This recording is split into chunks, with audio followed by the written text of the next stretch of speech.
आता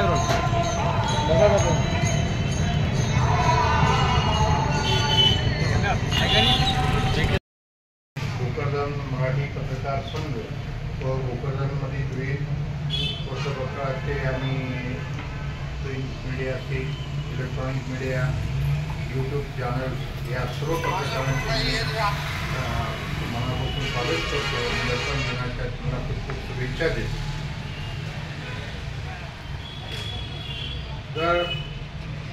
दरवर्षी आपण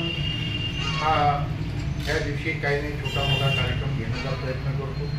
काही कारणाने एखादं वर्ष मध्ये गॅप जातो, पण शक्यतो इथं असलो की आम्हाला आठवण द्यायला कसं तुमच्यातलं पत्रकारांच्यावर विश्वास असतो.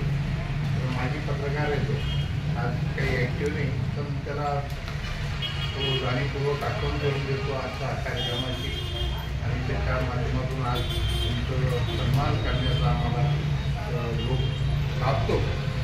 कारण की मी वर्षभर 365 दिवस आमचा छोट्या मोठ्या बातम्याच्या माध्यमातून आमच्या संस्थेच्या असतील, परिवारातील असतील, राजकीय असतील, चांगल्या वाईट बातम्यातून असं आम्हाला सहकार्य करण्याचा प्रयत्न करतात.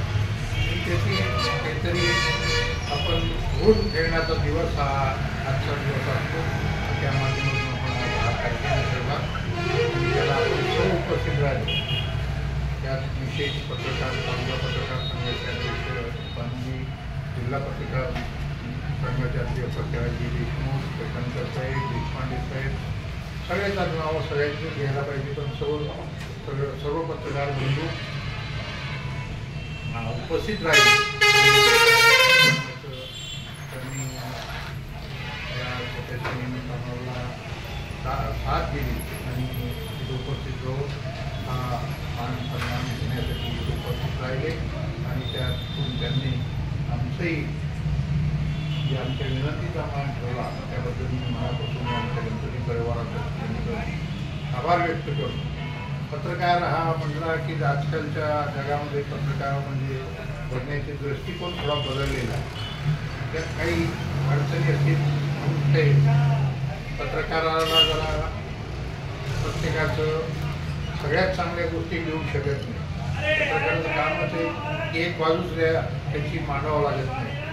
त्याचं चांगलं गुण असलं त्याचं कौतुक करावं लागतं. झालेल्या चुकीचं किंवा समाजाच्या दृष्टिकोनातून केलेल्या चुकीबद्दल त्याच्याबद्दल वाईटही देण्याचा प्रसंग पत्रकारावर येत असतो. पण पत्रकारिता करणं इतकं सोपं नाही, अवघड विषय झालेला आहे. आणि आज पत्रकारितेला थोडं जरा विस्तृत रूप आलेलं आहे आणि जरा सोपी झाल्यासारखं वाटायला पत्रकारिता. कारण की आधी पेपर काढायचा म्हणजे फार अवघड होतं. आता एक नवीन माध्यम आलं इलेक्ट्रॉनिक मीडिया, त्यानं अजून सोपं केलं पत्रकारिता. आणि पेपर चालवायचं म्हणजे ते फार कष्टाचं आणि आर्थिक भोगंडाचं काम होतं. त्यासाठी प्रेस उभी करावं लागत होती, की त्या काळात अवघड होती आधीच्या काळात. कारण की प्रेस चालवणं म्हणजे इतकं सोपं काम नव्हतं. कारण की ते प्रिंट करायची तर एक एक अक्षर जोडावं लागत होतं, इतकं अवघड काम होतं. पण आता इतकं ॲडव्हान्स टेक्नॉलॉजी झाली. इकडं लॅपटॉपवर टाईप केलं की तिकडे पेपर छापल्या जातो. इतकं सोपं काम आता झालेलं आहे. आणि त्यात आता इलेक्ट्रॉनिक मीडियाचं ते मला असं वाटतं एक मोबाईल चांगल्या पद्धतीचा असला की ते पत्रकारिता सुरू होऊन जाते. आणि ते माध्यम इतकं सोपं आहे की कमी पैशात जास्त लोकांपर्यंत पोहोचवलं जातं.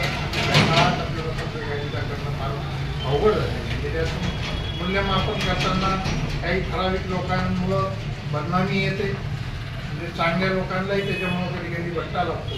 पण हे प्रत्येक क्षेत्रात असतं, चांगले वाईट प्रत्येक क्षेत्रात असतात. एखादा अर्धा वाईट असं सगळं क्षेत्र वाईट होत नसतं.